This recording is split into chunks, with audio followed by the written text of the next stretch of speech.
దేశాలకు కూడా ఆహార ధాన్యాలని ఉత్పత్తి చేసే స్థాయికి, ఎగుమతి చేసే స్థాయికి ఈరోజు ఎదిగాం. ఇక్కడ ఉన్నటువంటి పవర్ ప్రాజెక్ట్, హైడల్ పవర్ ప్రాజెక్టుకు సంబంధించి నిజంగా మరి 1978 ఆ ప్రాంతంలో మొదలుపెట్టినటువంటి ఈ power project, reversible pumping power project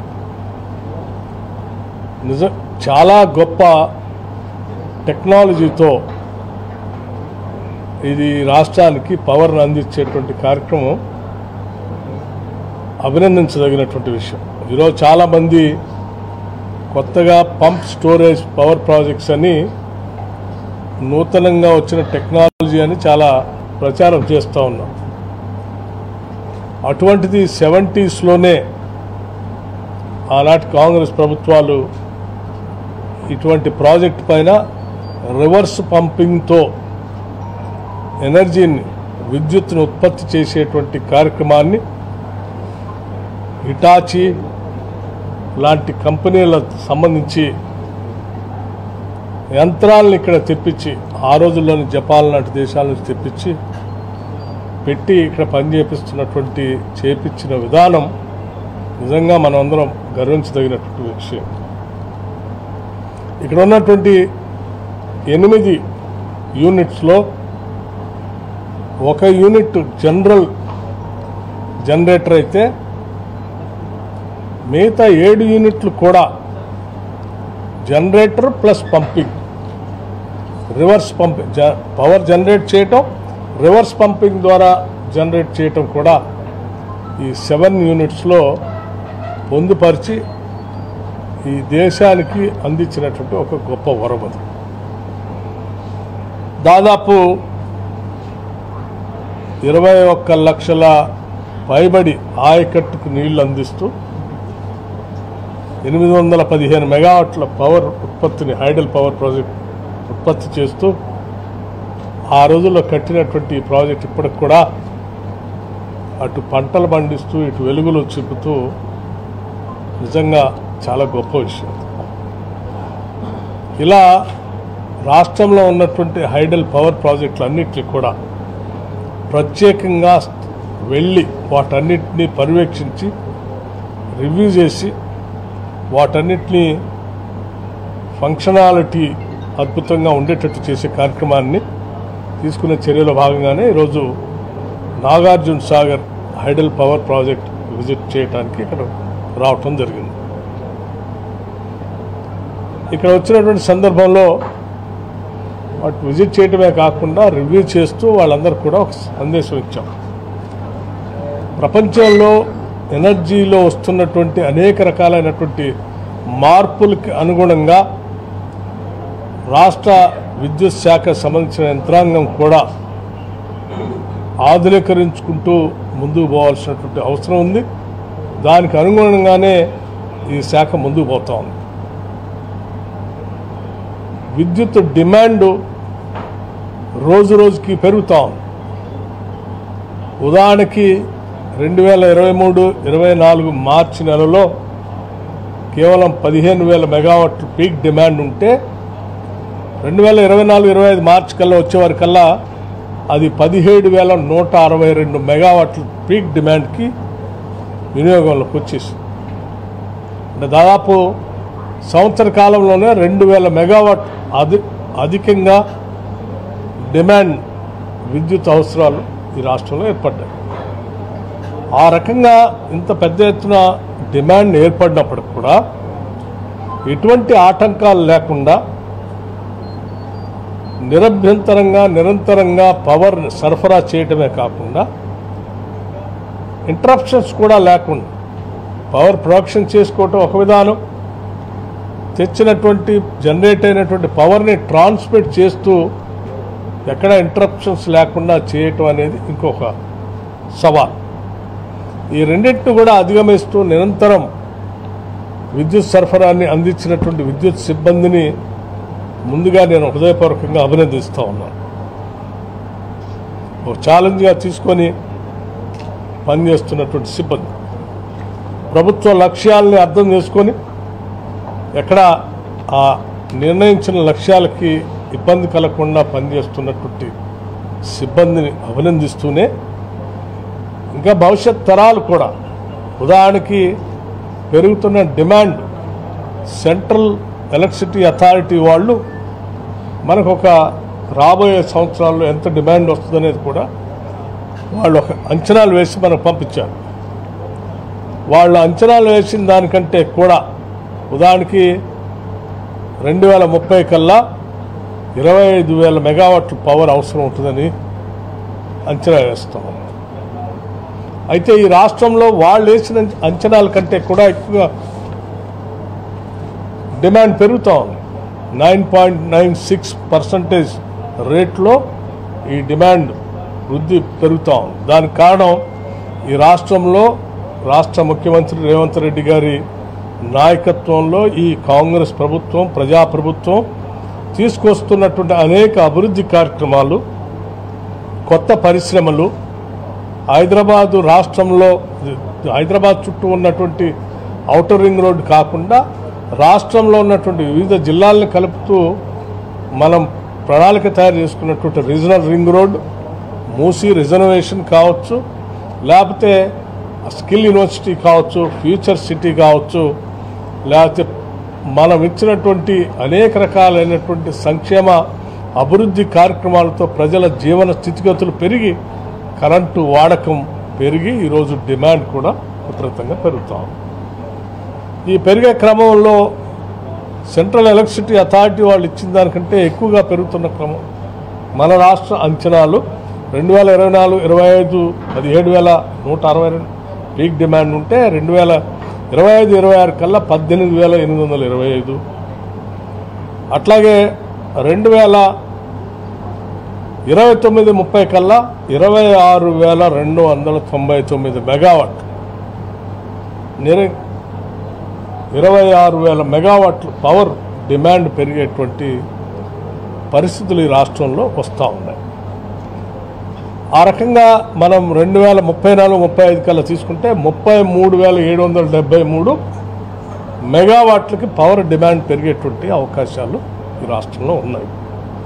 ఇటువంటి పరిస్థితులు ఇంత భారీగా పెరుగుతున్నటువంటి పరిస్థితుల్లో దానికి అనుగుణంగా మనం భవిష్యత్ తరాల అవసరాల కోసం ప్రణాళికలు తయారు చేసుకొని ముందుకు పోవాల్సినటువంటి అవసరం ఉందని తెలంగాణ రాష్ట్ర ప్రభుత్వం న్యూ ఎనర్జీ పాలసీ ద్వారా అదనంగా థర్మల్ పవర్తో పాటు clean and green energy, renewable ఎనర్జీని కూడా పెద్ద ఎత్తున తెచ్చుకోవాలనే ఆలోచనతో ముందుకు పోతా ఉన్నాం. 2029-30 కల్లా మనం ఒక 20,000 మెగావాట్ల పవర్ని రెన్యూవబుల్ ఎనర్జీ ద్వారా యాడ్ చేయాలనేటువంటి ఆలోచన ఉన్నాం. ఈ గ్రీన్ ఎనర్జీని పెద్ద ఎత్తున మనం తీసుకొని రావటం వల్ల రాష్ట్రంలో పొల్యూషన్ తగ్గించడం, అట్లాగే తక్కువ ధరకి పవర్ని అందుబాటులో తీసుకొని రావటం, రెన్యూవబుల్ ఎనర్జీతో ఎటువంటి విష పదార్థాలు కానీ కాలుష్యం కానీ రాకుండా చూసుకునే కార్యక్రమాన్ని పెద్ద ఎత్తున ఈ రాష్ట్ర ప్రభుత్వం ప్రణాళికాబద్ధంగా ముందుకు పోతా ఉంది. అందులో భాగంగానే ఈరోజు మనం రాష్ట్రంలో ఉన్నటువంటి అన్ని విద్యుత్ శాఖలకు సంబంధించినటువంటి వాళ్ళందరినీ రివ్యూ చేసుకుంటూ ఇవాళ హైడల్ పవర్ ప్రాజెక్ట్ చేస్తూ మొత్తం రాష్ట్రంలో ఉన్నటువంటి పంప్ స్టోరేజ్ పవర్ ప్రాజెక్టు సంబంధించి ఆఫ్లైన్ పవర్ ప్రాజెక్ట్స్ ఎక్కడెక్కడైతే అవకాశాలు ఉన్నాయో వాటన్నిటి మీద కూడా స్టడీ చేసి దాంట్లో ముందుకు తీసుకొని పోవాలని చెప్పారు. అట్లాగే ఇప్పటికే ఉన్నటువంటి ఇరిగేషన్ ప్రాజెక్ట్స్లో ఇంకా ఎక్కడెక్కడైతే రివర్స్ పంపింగ్ ద్వారా ఎనర్జీని జనరేట్ చేయడానికి అవకాశం ఉందో వాటన్నిటిని కూడా స్టడీ చేయమని చెప్పారు.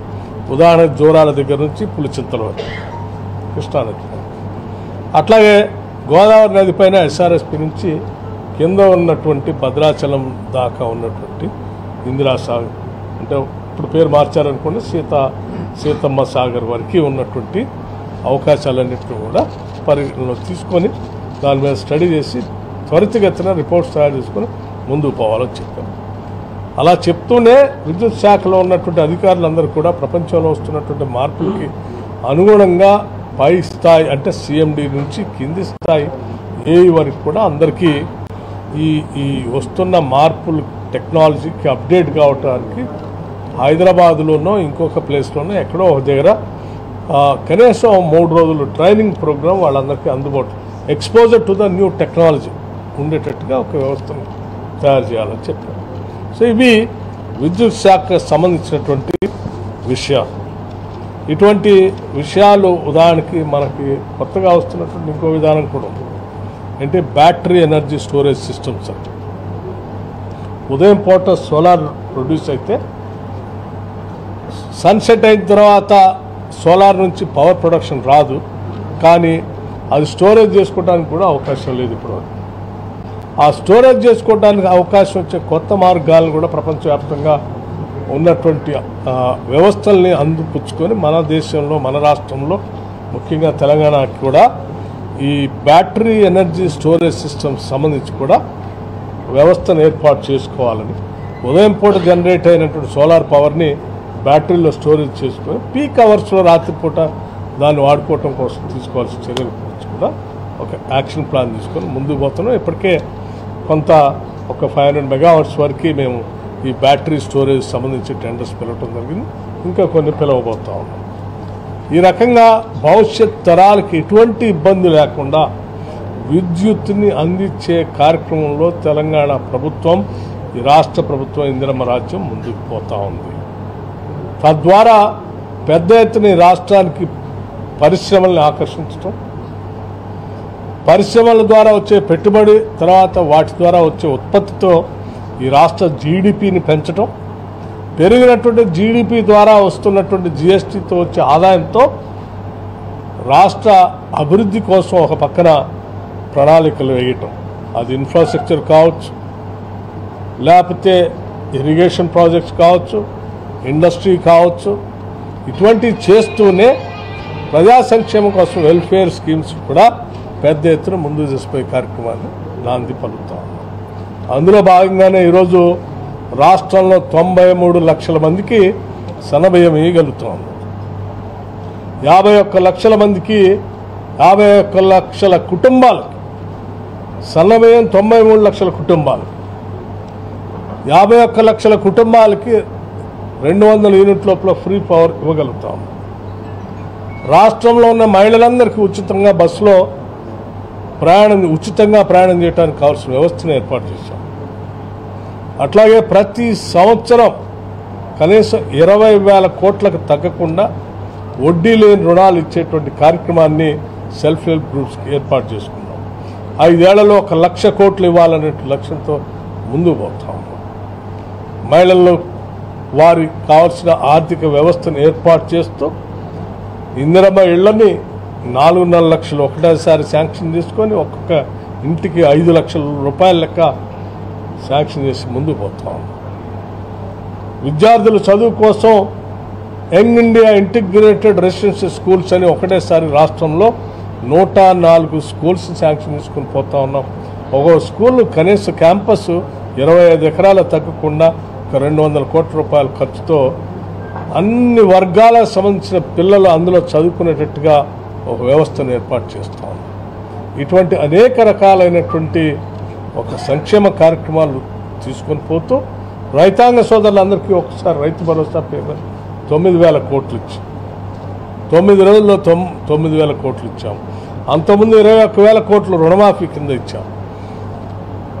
అగ్రికల్చర్ పంప్ సెట్స్ 29 లక్షల పంప్ సెట్స్ ఉంటే వాటన్నిటికీ ఉచితంగా కరెంట్ ఇవ్వటానికి దాదాపు 12,500 కోట్ల రూపాయలు ఆర్థిక శాఖ, విద్యుత్ శాఖకి ప్రతి సంవత్సరం నిధులు చెల్లిస్తా ఉన్నాం. ఇటువంటి అనేక సంక్షేమ అభివృద్ధి కార్యక్రమాలను ప్రజలకు అందిస్తూ ముందుకు పోవటం కోసం కావలసినటువంటి ఆర్థిక సంపదను సృష్టించడానికి ప్రతి ప్రోడక్ట్కి, అది అగ్రికల్చర్ ప్రోడక్ట్ కావచ్చు, ఇండస్ట్రియల్ ప్రొడక్షన్ కావచ్చు, లేకపోతే ఇంకే ప్రొడక్షన్ అయినా కావచ్చు, ప్రతి ప్రొడక్షన్కి అవసరమైన విద్యుత్ శక్తిని నిరంతరాయంగా సరఫరా చేసేటువంటి వ్యవస్థని ఈ రాష్ట్రంలో పకడ్బందీగా ప్రణాళికాబద్ధంగా చేసుకొని ముందుకు పోతున్నామని చెప్పడమే మా ప్రధాన ఉద్దేశం. మీతో ఈ విషయాలన్నీ పంచుకుంటాం. దయచేసి ఈ వాస్తవ విషయాలన్నింటినీ కూడా ప్రజలకు తెలియజెప్పాలని, నేను ఈ మధ్య అక్కడ ఇక్కడ కొద్దిమంది టీఆర్ఎస్ పార్టీకి సంబంధించిన నాయకులు ఆ జిల్లా ఈ జిల్లా తిరుగుతూ ఇది మేమే కట్టాం, మా వల్లనే వచ్చింది, మా వల్లనే దూకాం, లేకపోతే ఇది నేనే తెచ్చినా అని చెప్తున్నాను. నేను అడుగుతా ఉన్నాను వాళ్ళు సూటిగా, 10 సంవత్సరాలు మీరు రాష్ట్రం తెచ్చుకున్నదే ప్రాజెక్టులు కట్టుకోవటానికి, నీళ్ళని తెలంగాణ బీడు భూములకి మళ్ళించుకోవటానికి. 10 ఏళ్లలో కనీసం ఒకటైనా ఒక నాగార్జున సాగర్ లాంటి డ్యామ్ కట్టారా?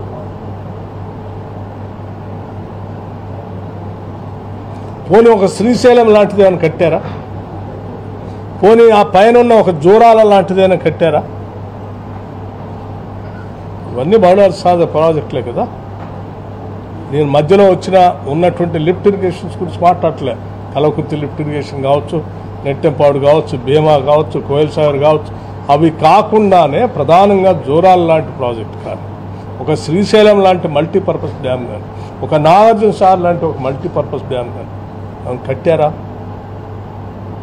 ఒక్కటి కూడా లేదు. అక్కడ పోతే పోనీ ఏమైనా గోదావరిలోనైనా మీరు ఏమైనా కట్టారా ఒక ఎస్ఆర్ఎస్పి లాంటిదంటే అది లేదు. ఓ శ్రీపాద ఎల్లంపల్లి లాంటి ఓ ప్రాజెక్ట్ కట్టారంటే అది లేదు. ఓ దేవాదుల లిఫ్ట్ ఇరిగేషన్ లాంటిది పెట్టారంటే అది లేదు. పోనీ ఇందిరాసాగర్, రాజుసాగర్లో ఏమైనా కంప్లీట్ చేశారంటే అది లేదు. కానీ అప్పుడప్పుడు వచ్చి ఖమ్మం, ఇప్పుడే ఎవరో పెద్ద మనిషి ఖమ్మం పోయినట్టు పోయి చెప్తున్నట్టు మేము మొదలుపెట్టిన సీతమ్మ అంటే సీతారామ ప్రాజెక్టుతోనే వాళ్ళు నీళ్ళు వదిలేరు అని చెప్తాను. మీరు మొదలుపెట్టిన సీతారామ ప్రాజెక్టు దేనికి పనికి రాకుండా పోతా ఉంటే అప్పటికే 8,500 కోట్లు ఖర్చు పెడితే దాన్ని వృధాగా పోనేయటం ఎందుకని కొద్దిగా ఒక 100 కోట్లు మేము ఖర్చు పెట్టి రాజీవ్ కెనాల్ అని లింక్ కెనాల్ తీసుకొని వచ్చి ఎన్ఎస్పి కెనాల్లో కలిపి కొద్దిగా నీళ్ళను దాన్ని ప్రయోజనం తీసుకొద్దామని ప్రయత్నం చేశాం. లేకపోతే అది కూడా అలా వృధాగానే ఉండిపోయేది. సో అక్కడక్కడ పోయి అడాయి బడాయి మాట్లాడటం కంటే వాస్తవాలు కంటికి కనపడేటువంటి ఏ ఒక్క ప్రాజెక్ట్ అని కట్టారంటే ఏమి లేదు. సో నేను ఎప్పటికైనా చెప్తా ఉన్నాను, ఇలా గత 10 సంవత్సరాలు మంత్రిగా చేసిన ఒక పెద్ద మనిషి పబ్లిక్ లైఫ్లో తిరుగుతూ అక్కడెక్కడ ఉంటూ ఒక ముఖ్యమంత్రి స్థాయి ఉన్నటువంటి వ్యక్తిని పట్టుకొని హౌలే అంటాం కానీ, ఓ సన్నాసి అని అంటాం కానీ, ఇది ఎటుపోతా ఉన్నాం? ఏం భాష ఇది? ఏం సంస్కారం ఇది? ఏం సంస్కృతి ఇది? ఓ పద్ధతి ఉండాలా ప్రజాస్వామ్యంలో. రాజకీయ నాయకులు, రాజకీయ పార్టీలు, పాలకులు మన భాషే ప్రజలు నేర్చుకుంటారు. మనం రోల్ మోడల్గా ఉండాల్సినటువంటి ఈ స్థాయి దిగజారిపోయి ఒక రాష్ట్ర ప్రజల చేత ఎన్నుకోబడినటువంటి ప్రభుత్వానికి సంబంధించిన రాష్ట్ర ముఖ్యమంత్రిని పట్టుకొని హౌలే అని, సన్నాసి అని మాట్లాడటం ఏం నేర్పాలనుకుంటున్నారు మీరు? ఎడిదేసిపోదాం అనుకుంటున్నారు. దయచేసి ఇటువంటి మాటలు బంద్ చేసి, ప్రజలు మీకు ఇప్పటికే బుద్ధి చెప్పారు. శాసనసభ ఎన్నికలప్పుడు చెప్పారు. పార్లమెంట్లో అసలు ఒక్కటి కూడా లేకుండా మీరు సారు కారు 16 అంటే 0 ఇచ్చి పంపించారు. ఇంకా మీరు ఏంటి ఏమాత్రం ప్రజలు ఇచ్చిన తీర్పుని గౌరవించకుండా ఇంకా బయటకు వచ్చి అడ్డగోలుగా మాట్లాడటం, నోటికి వచ్చినట్టు మాట్లాడటం సరైనది కాదు. దీన్ని నేను తీవ్రంగా ఖండిస్తూ ఉన్నాను. ఇక నుంచైనా ప్రజా జీవితంలో ఉన్నటువంటి పెద్ద మనుషులు, ముఖ్యంగా మీ ఆక్రోశం ఏమి ఇక అండర్స్టాండ్, 10 ఏళ్ళు అనుభవించిన అధికారం పోయింది అనేటువంటి బాధ మీకు ఉండొచ్చు. మీ ఆక్రోశాన్ని ఇటువంటి భాషతో మీరు మాట్లాడి ఈ సమాజాన్ని సిగ్గుపడేటట్టుగా, తలదించుకునేటట్టుగా చేయొద్దని నేను చాలా స్పష్టంగా చెప్తాను.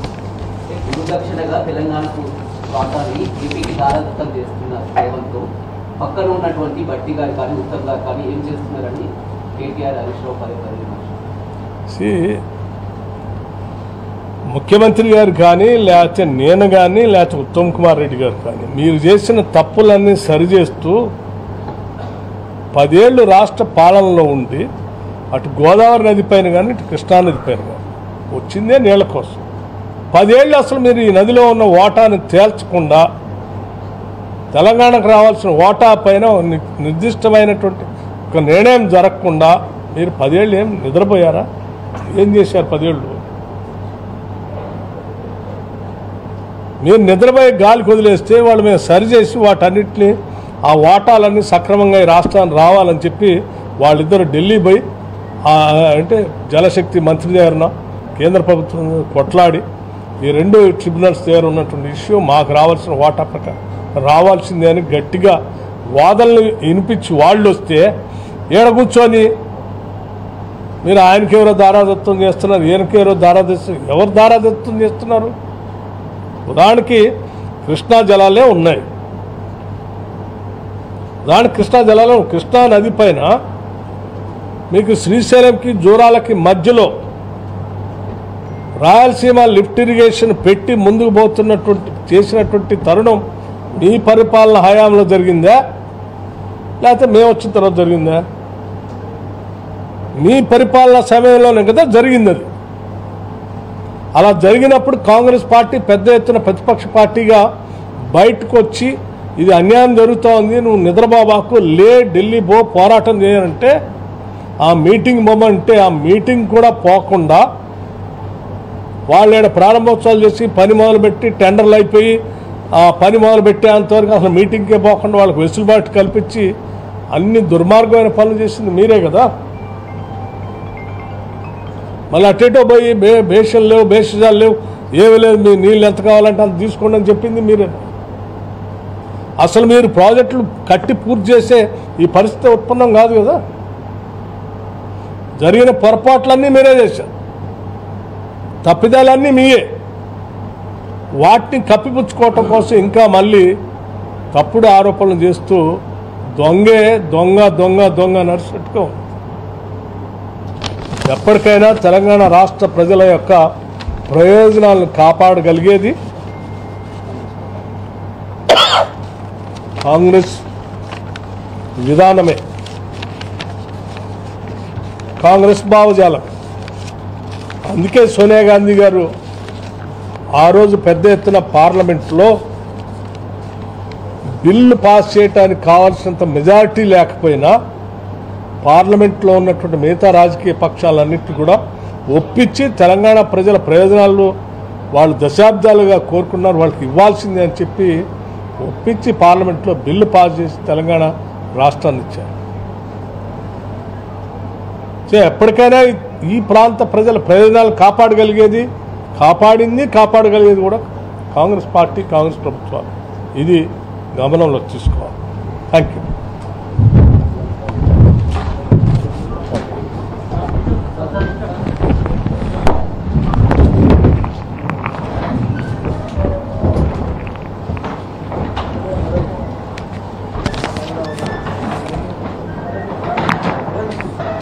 Thank you brother.